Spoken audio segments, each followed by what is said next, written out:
হ্যাঁ ভাই, প্রশ্ন করার আগে এরকম একটি চমৎকার ও বিস্ময়কর প্রচেষ্টার জন্য আমি আয়োজকদের ধন্যবাদ জানাই। এখন প্রশ্নে আসছি। মুসলমানদের সঙ্গে আমার প্রচুর যোগাযোগ রয়েছে, কারণ আমার বাল্যকাল ও যৌবন তাদের মধ্যেই কেটেছে। তবে একটা জিনিস আমি বরাবরই বুঝতে পারিনি, আল্লাহর সংজ্ঞা। কারণ আমার মনে আল্লাহর সম্পর্কে যে ধারণা আছে এবং আমার মুসলমান পরিচিত জনেরা যে ধারণা দিয়েছে, তাতে আল্লাহর সংজ্ঞা মূলত অন্যান্য ধর্মবিশ্বাসকে অবজ্ঞা করা এবং তাদের ঈশ্বরের সংজ্ঞাও একই রকম মনোপুত নয়। আপনি অত্যন্ত সুপণ্ডিত ব্যক্তি, আমি আপনার কাছে উপকৃত হতে চাই। ভাই, খুব ভালো একটা প্রশ্ন করেছেন, গুরুত্বপূর্ণ প্রশ্ন, যা সবসময় তার মনে রয়েছে। এমন একটা বিষয় তিনি জানতে চান যে আল্লাহর সংজ্ঞা কি ইসলামে, এবং এই সংজ্ঞায় অবজ্ঞাসূচক অনেক বিষয় রয়েছে এবং এটি অন্যান্য ধর্মবিশ্বাসের বিপরীত। প্রকৃতপক্ষে ইসলামে আল্লাহর সংজ্ঞায় বলে দিচ্ছে আল্লাহ কি এবং আল্লাহ জানন তাও বলা হয়েছে। এছাড়া ঈশ্বরকে জানতে গেলে ঈশ্বর কি নন তা জানাও গুরুত্বপূর্ণ, যাতে করে যদি কেউ মিথ্যে দাবি করে যে অমুক অমুক ঈশ্বর, তখন আপনি যাতে সহজে বুঝতে পারেন যে এটা মিথ্যে দাবি। এ পর্যন্ত যত জবাব পাওয়া গেছে আল্লাহর সংজ্ঞা নিয়ে, তার মধ্যে সর্বোত্তম হচ্ছে যা কোনো মুসলমান আপনাকে দিতে পারেন, তা হচ্ছে কোরআন থেকে সূরা ইখলাস অধ্যায় নম্বর 112 আয়াত নম্বর 1 থেকে 4। এখানে বলা হয়েছে, কুল হুয়াল্লাহু আহাদ, বলো তিনি আল্লাহ এক এবং অদ্বিতীয়। আল্লাহুস সামাদ, আল্লাহ অমুখাপেক্ষী ও চিরঞ্জীব। লাম ইয়ালিদ ওয়া লাম ইউলাদ, তিনি কাউকে জন্ম দেননি, কখনো জন্ম নেননি, ওয়া লাম ইয়াকুল লাহু কুফুয়ান আহাদ, এবং তার সমতুল্য কিছু নেই। এটি পবিত্র কোরআনে দেয়া আল্লাহ সুবহানাহু ওয়া তাআলার সর্বশক্তিমান ঈশ্বরের 4 লাইনের সংজ্ঞা। এটি হচ্ছে ধর্মতত্ত্বের কোষ্ঠী পাথর, এটি হচ্ছে শনাক্ত করার লিটমাস পরীক্ষা। যদি কেউ বলে যে অমুক অমুক ঈশ্বর, যদি কোনো ব্যক্তি 4 লাইনের সঙ্গে ঈশ্বর প্রমাণিত হন, তাহলে মুসলিমদের তা মেনে নিতে কোনো আপত্তি নেই যে তিনি ঈশ্বর। প্রথম টেস্ট, কুল হুয়াল্লাহু আহাদ, বলো তিনি আল্লাহ এক এবং অদ্বিতীয়। আল্লাহুস সামাদ, আল্লাহ অমুখাপেক্ষী ও চিরঞ্জীব। লাম ইয়ালিদ ওয়া লাম ইউলাদ, তিনি কাউকে জন্ম দেননি, কখনো জন্ম নেননি, ওয়া লাম ইয়াকুল লাহু কুফুয়ান আহাদ, এবং তার সমতুল্য কেউ নেই। উদাহরণস্বরূপ আমি আপনাদের একটা উদাহরণ দেব। কিছু মানুষ আছে যারা বলে ভগবান রজনীশ ঈশ্বর।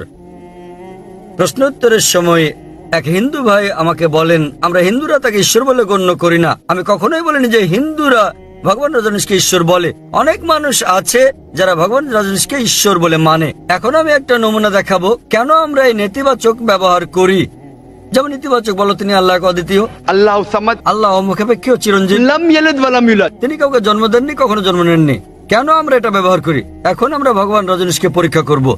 প্রথম পরীক্ষা হচ্ছে, কুল হুয়াল্লাহু আহাদ, বলো তিনি আল্লাহ এক এবং অদ্বিতীয়। ভগবান রজনীশ কি এক এবং অদ্বিতীয় ছিলেন? তিনি একমাত্র ব্যক্তি ছিলেন যিনি নিজেকে ঈশ্বর দাবি করেছেন।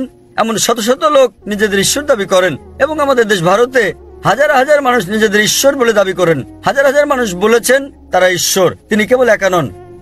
কিন্তু একজন রজনীশ ভক্ত বলবে না, ভগবান রজনীশ অদ্বিতীয়। আসুন দ্বিতীয় পরীক্ষা করি। আল্লাহুস সামাদ, আল্লাহ অমুখাপেক্ষী ও চিরঞ্জীব। রজনীশ কি অমুখাপেক্ষী ও চিরঞ্জীব? আমরা তার জীবনী পড়েছি, সেখানে আমরা পড়েছি যে ভগবান রজনীশ ভুগছিলেন বিভিন্ন রোগে, অ্যাজমা, ডায়াবেটিস, ম্যালাইটিস, পিঠের ব্যথা ইত্যাদি রোগে। ভাবুন, সর্বশক্তিমান ঈশ্বর ভোগেন অ্যাজমা, ডায়াবেটিস, ম্যালাইটিস, পিঠের ব্যথা ইত্যাদি রোগে। তৃতীয় পরীক্ষা, লাম ইয়ালিদ ওয়া লাম ইউলাদ, তিনি কাউকে জন্ম দেননি, জন্ম নেননি। আমরা জানি ভগবান রজনীশ মধ্যপ্রদেশে জন্মগ্রহণ করেন এবং তার পিতামাতা ছিল। আর 1981 সালে তিনি আমেরিকা যান এবং হাজার হাজার আমেরিকানকে তার ভক্ত বানান, এবং অরেগন রাজ্যে তিনি নতুন সেন্টার চালু করেন, নাম রজনীশপুরম।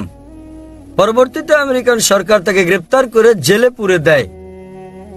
রজনীশের অভিযোগ, আমেরিকান সরকার তাকে স্লো পয়জন দিয়েছে। ভাবুন, সর্বশক্তিমান ভগবানকে স্লো পয়জন দেয়।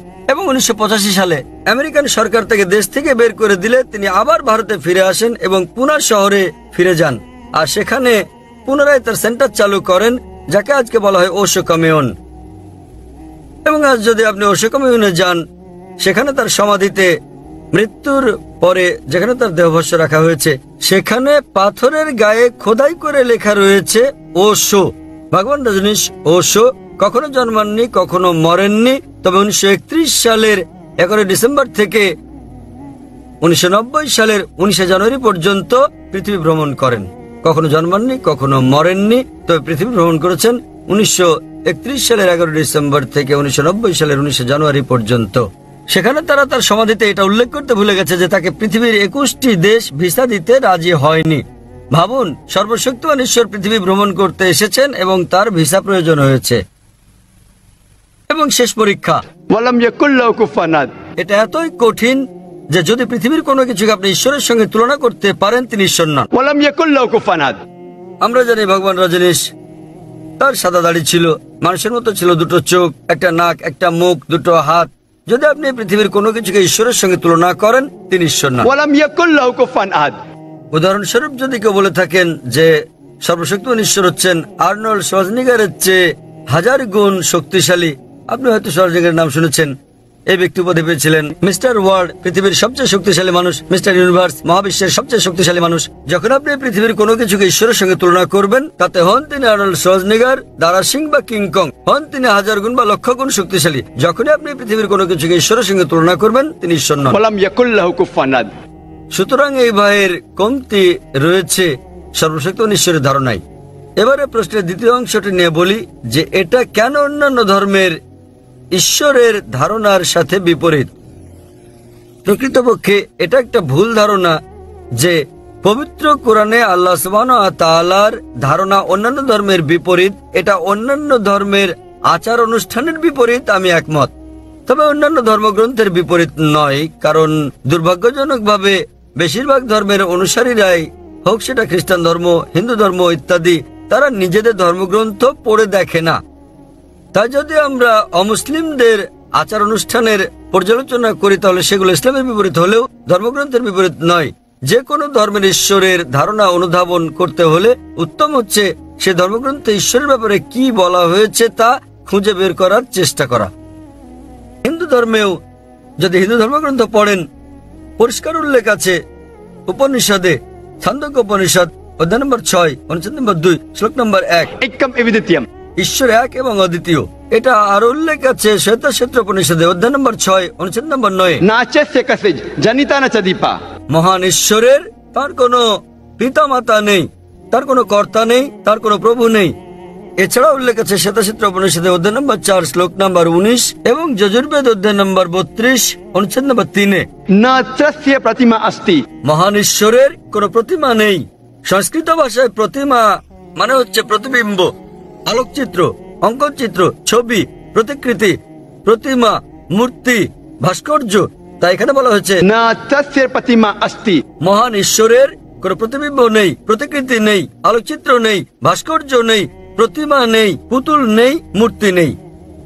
তবুও দুর্ভাগ্যজনকভাবে দেখা যায় যে হিন্দুরা এখনো প্রতিমা পূজা করে। এজন্য কাকে দোষ দেবেন? আমি বেদের উদ্ধৃতি দিচ্ছি। হিন্দুদের সকল ধর্মগ্রন্থগুলোর মধ্যে বেদ হচ্ছে সর্বশ্রেষ্ঠ গ্রন্থ, কিন্তু তাও আপনি লক্ষ্য করবেন যে হিন্দুরা এখনো প্রতিমা পূজা করছে।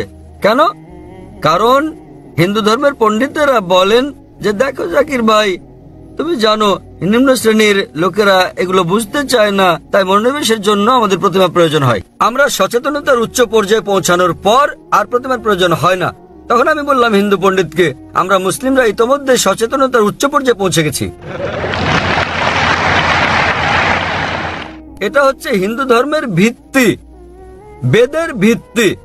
কিন্তু হিন্দু ধর্মের আর্য সমাজের মতো কিছু গোত্র আছে যারা প্রতিমা পূজার নিন্দা করে।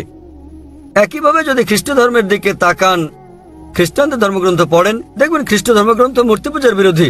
তবুও আপনি দেখেন যে ক্যাথলিকরা তারা ঈশ্বরের চিত্র তৈরি করে এবং বলে যীশু খ্রিস্ট তারপর শান্তি পরিশোধক হচ্ছেন সর্বশক্তিমান ঈশ্বর। তাহলে যা বোঝা গেল তা হচ্ছে খ্রিস্টানদের ধর্মগ্রন্থ অনুযায়ী খ্রিস্টবাদ ও ইসলাম, যীশু খ্রিস্ট তারপর শান্তি পরিশোধক শিক্ষা, এগুলো একই রকম।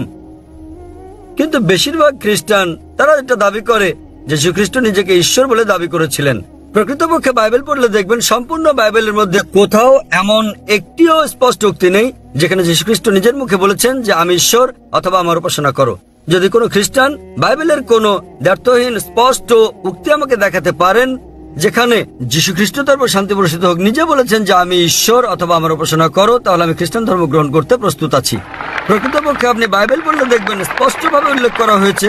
গসপেল অফ জন অধ্যায় নম্বর 14 অনুচ্ছেদ নম্বর 28 যীশু খ্রিস্ট সাল্লাল্লাহু বলেন আমার পিতা আমার চেয়ে মহান। গসপেল অফ জন অধ্যায় নম্বর 10 অনুচ্ছেদ নম্বর 29 আমার পিতা সবার চেয়ে মহান। গসপেল অফ ম্যাথিউ অধ্যায় নম্বর 12 অনুচ্ছেদ নম্বর 28 ঈশ্বরের আত্মার সাহায্যে আমি শয়তানদের বিতাড়িত করি। গসপেল অফ লুক অধ্যায় 11 অনুচ্ছেদ 20 আমি ঈশ্বরের আঙ্গুলের সাহায্যে শয়তানকে তাড়িয়ে দিই। গসপেল অফ জন অধ্যায় নম্বর 5 অনুচ্ছেদ 30 আমি নিজে থেকে কিছু করতে পারি না, আমি যেমন শুনি তেমন বিচার করি এবং আমার বিচার ন্যায্য। আমি আমার ইচ্ছা পূরণ করি না, আমার পিতার ইচ্ছা আমি পূরণ করি। যে ব্যক্তি নিজের ইচ্ছা পূরণ করে না ঈশ্বরের ইচ্ছা পূরণ করে সে একজন মুসলিম। তাই যীশু খ্রিস্ট সাল্লাল্লাহু ছিলেন একজন মুসলিম। তিনি কখনোই নিজেকে ঈশ্বর দাবি করেননি এবং তা স্পষ্টভাবে উল্লেখ আছে বুক অফ অ্যাক্টস অধ্যায় নম্বর 2 অনুচ্ছেদ নম্বর 22 হে ইসরায়েলগণ তোমরা শোনো, নাজারেথের যিশু এক ব্যক্তি যাকে ঈশ্বর তোমাদের মধ্য থেকে মনোনীত করেছেন। ঈশ্বর তাকে দিয়ে অনেক অলৌকিক কাজ করিয়েছেন এবং তোমরা তার সাক্ষী। তোমাদের মধ্যে হতে ঈশ্বর মনোনীত এক ব্যক্তি, ঈশ্বর তাকে দিয়ে অনেক অলৌকিক কাজ করিয়েছেন এবং তোমরা তার সাক্ষী। তাই আমার এই আলোচনায় বিশ্বের প্রধান প্রধান ধর্মে ঈশ্বরের ধারণা, এবং আপনি বুঝতে পারবেন এটা একই রকম। আমরা যেমন এক ঈশ্বরে বিশ্বাস করি যার কোনো চিত্র নেই এবং আমরা কেবল তারই উপাসনা করি, অন্য কারো নয়। আশা করি উত্তরটা পেয়েছেন। আপনাকে অনেক ধন্যবাদ। এবং আপনি আমার জন্য বলেছেন, কারণ ঈশ্বরের সংজ্ঞা যা দিয়েছেন তাতে শিখ মতবাদে যা আছে তা ইসলামের সাথে তুলনা করা হয়েছে। এবার আপনি। হ্যালো, আমার নাম মহেশ মেহতা। আমি অবসরপ্রাপ্ত ব্যক্তি। আমি 15টি ইসলামী দেশ সফর করেছি। সর্বত্রই নারী পুরুষের জন্য নামাজের স্থান ভিন্ন। এমনকি মসজিদে নববীতে নারী ও পুরুষের নামাজের স্থান আলাদা। কারবালা, নাজ, কারমেইন, সামারা, দামেস্ক, মাসায়ও নারী পুরুষের নামাজের স্থান ভিন্ন। কিন্তু হজের সময় মিনা, মুজদালিফা, আরাফাত, সাফা, মারোয়া এবং কাবা শরীফ তাওয়াফ করার সময় নারী পুরুষ একসাথে অবস্থান করে এবং জেরুজালেমের আল আকসা মসজিদের পাথরের গম্বুজ বাইতুল মুকদ্দাসে নারী পুরুষ একসঙ্গে অবস্থান করে। কেন? ভাই প্রশ্ন করেছেন যে তিনি যখন বিশ্বের বিভিন্ন মসজিদে গেছেন, বেশিরভাগ জায়গায় নারী এবং পুরুষের নামাজের এলাকা আলাদা আলাদা। তবে যখন তিনি হজ দেখেছেন তখন তিনি দেখেছেন যে মক্কা, মিনা, মুজদালিফায় নামাজের জায়গায় একই, নারী ও পুরুষ একসাথে আলাদা আলাদা নয়। ভাই যেটা বুঝতে পারেননি তা হচ্ছে সর্বত্রই, এমনকি মক্কা, এমনকি মুজদালিফা, এমনকি মিনায় নামাজের জায়গা আলাদা আছে। তবে পরিস্থিতির কারণে, উদাহরণস্বরূপ যখন আমরা মক্কা যাই এবং সেখানকার একটা গুরুত্বপূর্ণ করণীয় তাওয়াফ করা, যখন তাওয়াফ করা হয় তাওয়াফের জন্য নারী পুরুষের পৃথক কোনো জায়গা নেই। সে কারণে তাওয়াফের সময় নারী পুরুষের পৃথক এলাকা থাকে না। তবে তাওয়াফ শেষ হওয়ার পর স্বাভাবিকভাবেই নারী ও পুরুষের জন্য ভিন্ন ভিন্ন নির্ধারিত এলাকা রয়েছে, এমনকি মক্কাতেও। তবে যখন তাওয়াফ করা হয় তখন যদি নামাজের সময় হয়, কিছু কিছু মহিলা নির্ধারিত এলাকায় যেতে না পেরে তারা হয়তো এমন এলাকায় দাঁড়ান যা নারীদের জন্য নির্ধারিত নয়। সে কারণে এমন ঘটনা ঘটে। এরকম পরিস্থিতিতে আমরা দেখতে পাই কিছু কিছু মহিলা হয়তো পুরুষদের এলাকায় মিশে গেছে। তবে দূরবর্তী এলাকায় গেলে আপনি এটা দেখতে পাবেন, মাতাপ এলাকায় নয়। আপনি দেখবেন নারীদের জন্য পৃথক নির্ধারিত এলাকা রয়েছে এবং পুরুষদের জন্য আলাদা রয়েছে। সাধারণ মসজিদে আমাদের আছে, নারী ও পুরুষদের জন্য পৃথক প্রবেশদ্বার আছে। হারামে এমনকি নারীদের জন্য পৃথক এলাকা আছে। তবে যখন তারা তাওয়াফ করেন তখন পুরুষদের সাথে মিশে যেতে বাধ্য হন, কিন্তু যখন তারা নামাজ আদায় করবেন তখন পৃথক এলাকায় করবেন। তবে সময়ের অভাবে তারা নির্দিষ্ট এলাকায় পৌঁছাতে না পারার কারণে নির্দিষ্ট কিছু এলাকায় নারী এবং পুরুষদের একসঙ্গে দেখা যেতে পারে। এরকম ঘটনা আপনারা দেখতে পাবেন মিনায়, একই রকম মুজদালিফায় এবং মিনায়ও আপনি নারী ও পুরুষের এক সারিতে দাঁড়িয়ে এরকম দেখতে পাবেন না, কারণ তারা ছড়িয়ে ছিটিয়ে থাকে। এটা একটা বড় এলাকা, কারণ তাদের পরিবারের সঙ্গে আসেন। একইভাবে যখন তারা হারামে আসেন, মক্কায় পরিবারের সঙ্গে আসেন, তো যেহেতু পরিবারের সঙ্গে আসেন তারা একটা নির্দিষ্ট জায়গা বেছে নেন। ধরেন একটা এলাকা 100 একর হতে পারে, এর অর্ধেক পুরুষদের জন্য, বাকি অর্ধেক নারীদের। সেক্ষেত্রে পরিবারগুলো একত্র থাকতে পারে না। অন্যান্য মসজিদগুলোতে সেগুলো ছোট হওয়ার কারণে সহজে নামাজ পড়ার জায়গা পৃথক করা যায়। প্রবেশের পথ আলাদা, বের হওয়ার পথ আলাদা, এবং বাইরে তারা পরিবারের সঙ্গে মিলতে পারে। এতে গেল মুজদালিফা আর আরাফাত ময়দান শত শত একরের। হজ পালনের জন্য পরিবার একত্রে আসে। তারা যখন অবস্থান করে আরাফাত, মিনা, মুজদালিফায়, তখন এমনকি নামাজের সময় নারী পুরুষ একই সারিতে দাঁড়ায় না। সেখানে পৃথক এলাকা আছে, তবে এরিয়া ছড়ানো ছিটানো, সে কারণে এটা মনে নাও হতে পারে যে তারা আলাদা। তবে আপনি মসজিদে খায়েফে গেলে, অর্থাৎ মিনা অথবা আরাফাতে মসজিদে নামরায় গেলে অন্যান্য মসজিদের মতো নারী পুরুষের পৃথক ব্যবস্থা দেখতে পাবেন। কারণ যখন তারা একটা বৃহৎ জামাতে নামাজ পড়ে একটা বড় এলাকায় পরিবার সঙ্গে থাকলে এটা আরো কঠিন। অন্যথায় নারী ও পুরুষ সবসময় পৃথক থাকার কথা, পৃথক কিন্তু সমান সুযোগ। কেন? কারণ হচ্ছে যাতে তারা আল্লাহ সুবহানাহু ওয়া তাআলার প্রতি মনোনিবেশ করতে পারেন। সেজন্য নারী ও পুরুষের সহাবস্থান না থাকাই ভালো। আশা করি উত্তরটা পেয়েছেন। শুভ সন্ধ্যা, আমার নাম সেজাল যাদব।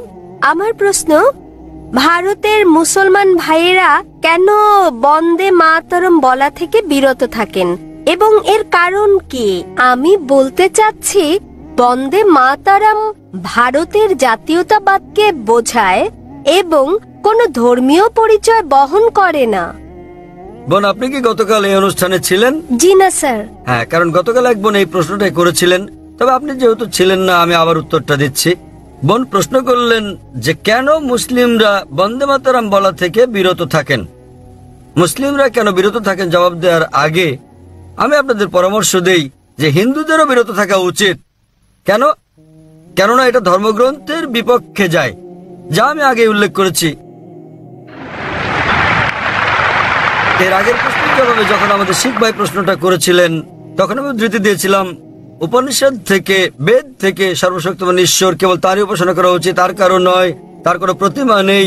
এখন বন্দে মাতরম একটা গান, এতে 3 বার বলা হয়েছে বন্দে মাতরম। বন্দে মাতরম মানে কি? মাতৃভূমির চরণে আমি মাথা নত করি।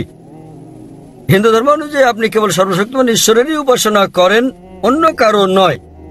ঈশ্বর তিনি তো এই দেশেরও স্রষ্টা। ঠিক আছে, তাহলে এটা আপনার ধর্মগ্রন্থের বিরুদ্ধে যায় এবং হিন্দু ধর্ম প্রতিমা পূজার বিরোধী। হিন্দু ধর্মে বলা হয়েছে তুমি কেবলমাত্র সর্বশক্তিমান ঈশ্বরের কাছে মাথা নত করো, অন্য কারো কাছে নয়। তোমরা কেবল তার উপাসনা করো, অন্য কারো নয়। তাই মুসলমান ছাড়াও প্রথমে আমি বলতে চাই এটা হিন্দু ধর্মগ্রন্থেরও বিরুদ্ধে যায়। আপনি যে কোনো হিন্দু পণ্ডিতকে জিজ্ঞেস করে দেখেন, একজন অজ্ঞ পুরুষ কিংবা মহিলাকে জিজ্ঞেস করলে হিন্দু ধর্মগ্রন্থ সম্পর্কে অজ্ঞতার কারণে তারা এটা না বুঝতেও পারে।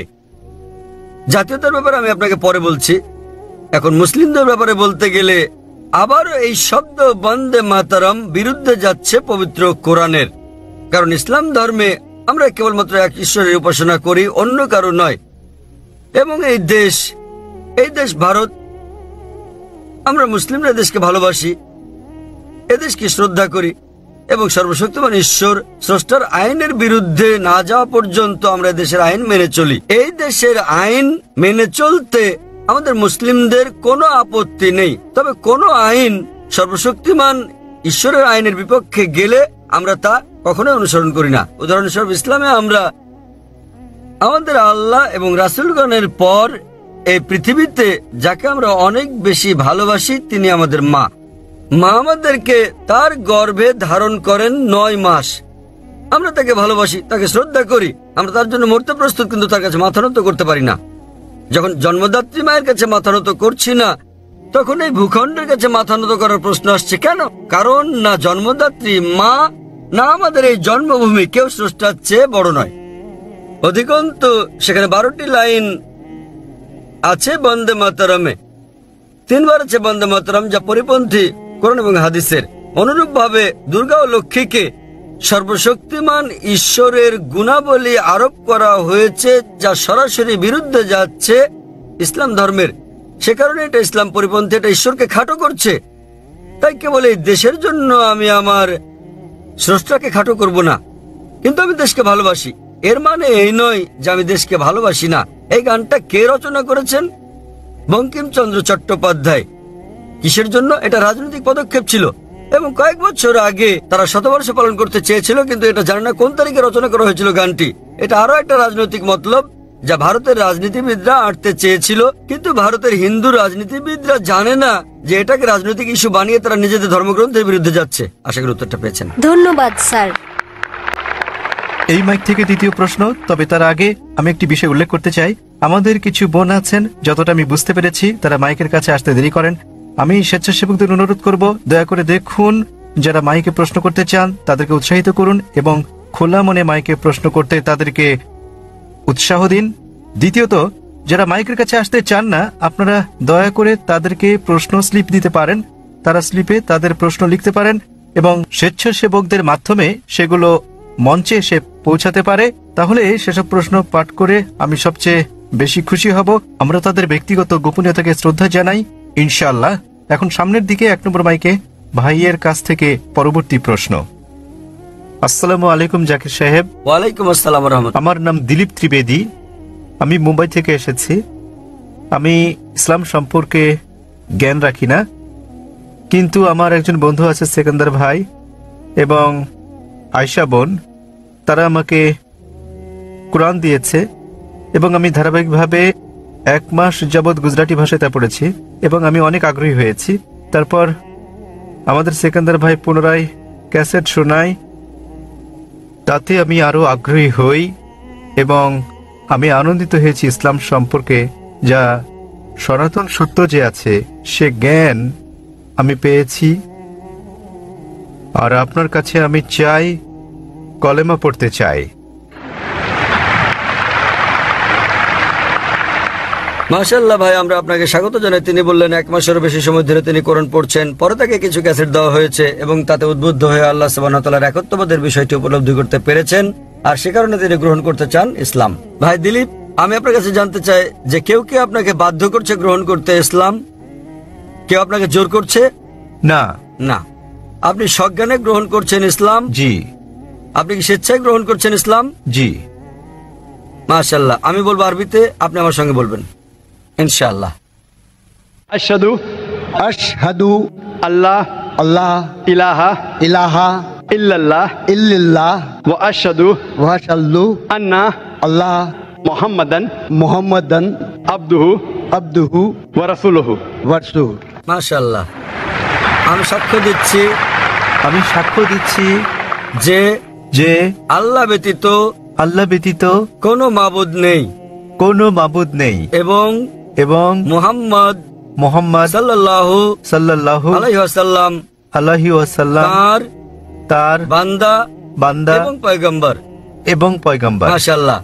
ভাই গ্রহণ করেছেন ইসলাম এবং আমি আল্লাহর কাছে দোয়া করি যেন আল্লাহ সুবহানাহু ওয়া তাআলা আপনার চেষ্টা সাধনা কবুল করেন, আপনার এই পরিশ্রমকে কবুল করেন, এবং ইসলাম সম্পর্কে যদি আপনার আরো কিছু জানার থাকে তো ইনশাআল্লাহ আপনি আইআরএফ এর সংস্পর্শে থাকেন।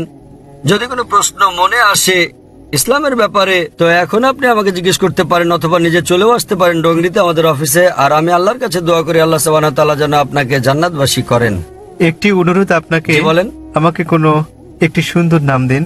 ভাই অনুরোধ করলেন যে আমি যেন তার একটা ভালো নাম বাছাই করি।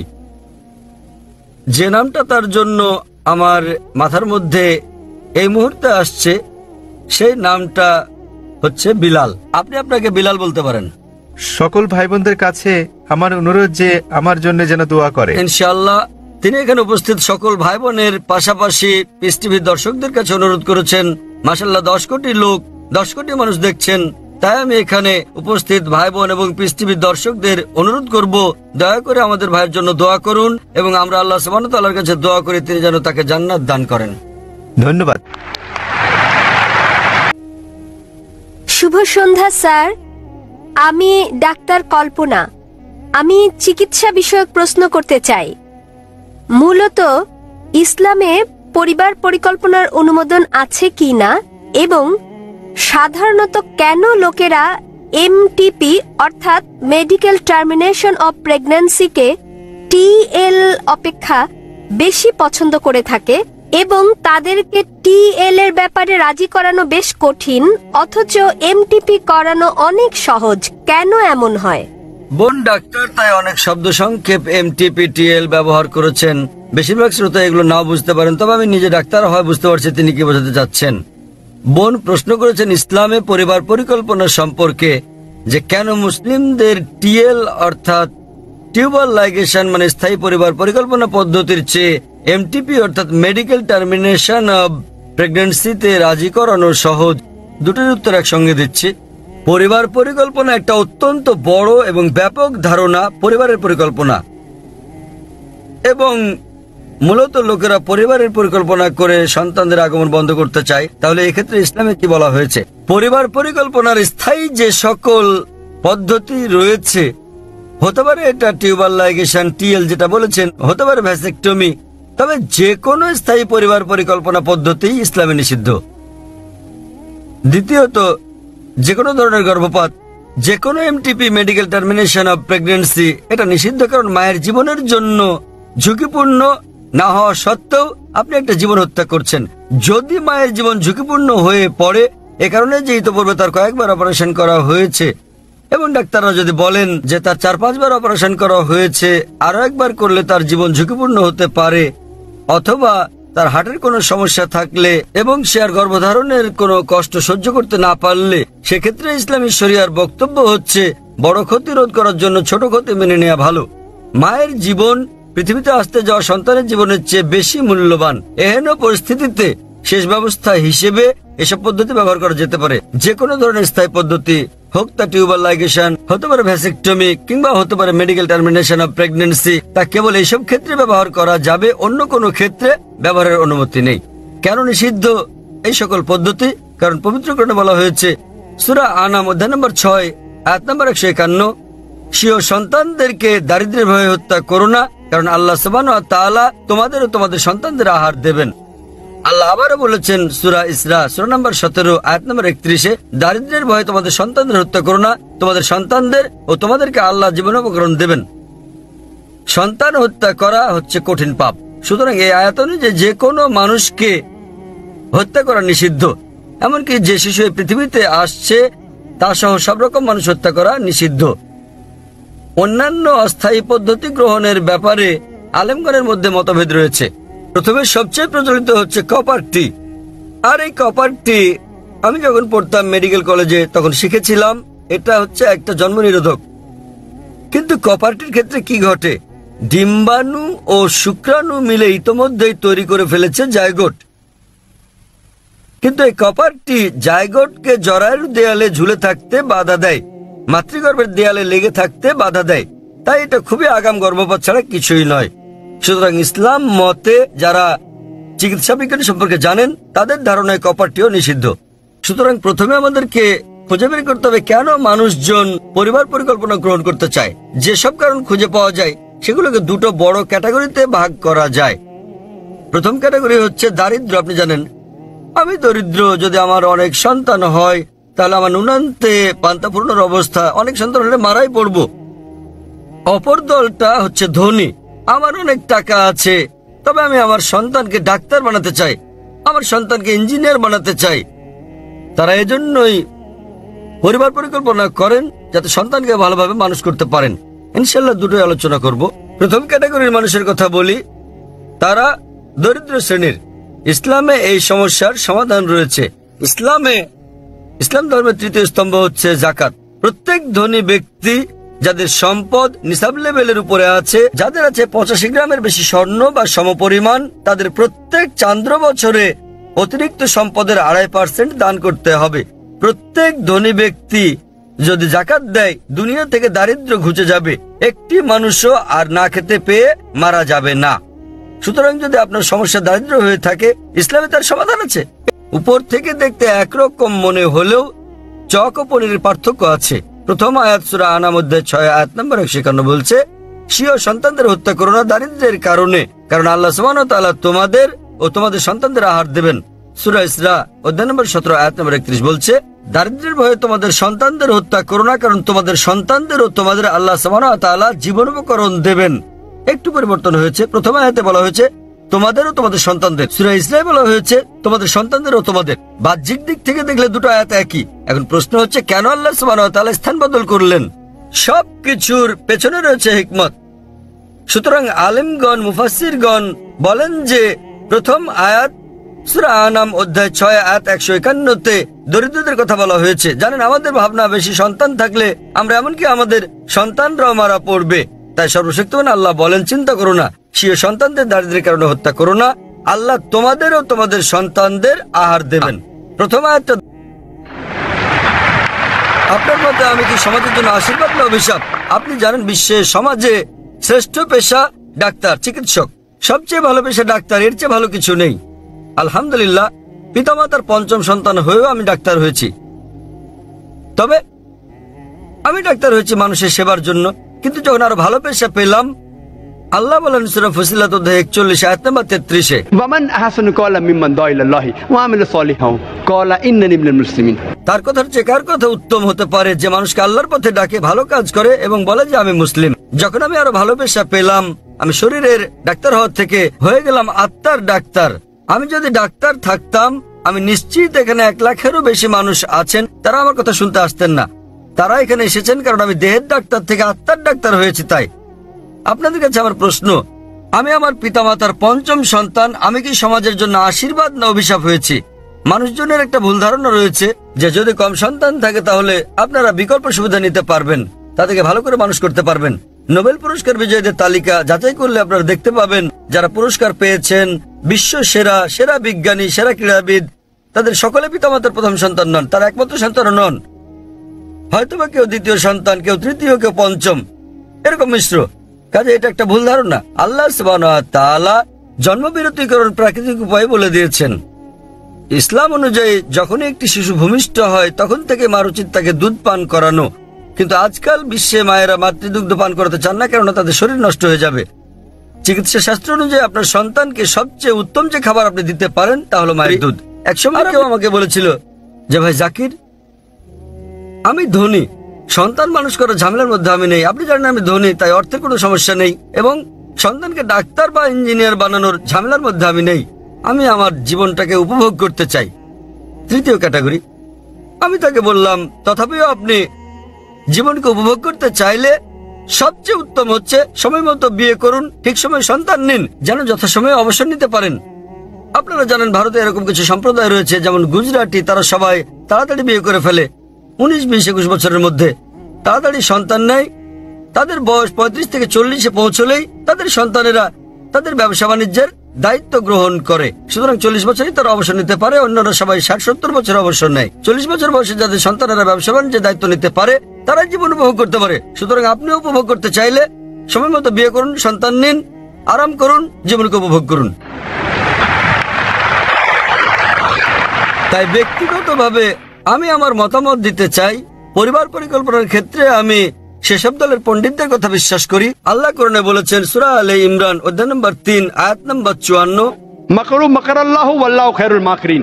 তারা চক্রান্ত করেছে, আল্লাহ কৌশল করেছেন এবং আল্লাহ কৌশলীদের শ্রেষ্ঠ। সুতরাং যদি ভেবে থাকেন আপনি ভালো পরিবার পরিকল্পনা করতে পারেন তাহলে আপনাকে স্বাগতম। তবে আমি আমার পরিবার পরিকল্পনা স্রষ্টার হাতে ছেড়ে দিয়েছি আর সেটাই উত্তম। আশা করি উত্তরটা পেয়েছেন। ধন্যবাদ স্যার।